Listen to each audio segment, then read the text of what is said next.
কি বস্তু? গুরু কে চেনেন? গুরু হচ্ছেন গুরু মাতা, গুরু পিতা, গুরু হন পতি। গুরু ছাড়া এ সংসারে নাই কোনো গতি। গুরু মাতা, পিতা, পতি, বন্ধু যা বলবেন সবই গুরু। কারণ জীবন, যৌবন, দেহ, মন, প্রাণ যদি গুরুতে করা যায় অর্পণ, গুরু তখন তাকে নিজের করে নেয়।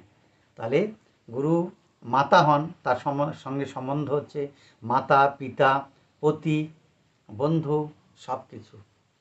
গুরু হচ্ছেন গুরু মাতা, গুরু পিতা, গুরু হন পতি। গুরু বিনা এ সংসারে নাই কোনো গতি। ভাবছেন পতি মানে স্বামী? না, পতিতকে উদ্ধার করবার জন্যে যিনি এসেছেন ধরাধামে তিনি হচ্ছেন পতি। যিনি গোবিন্দ তিনি তো গুরু। সেই জন্য গুরু মাতা, গুরু পিতা, গুরু হন পতি। গুরু বিনা এ সংসারে নাই কারো গতি। জয় গুরু।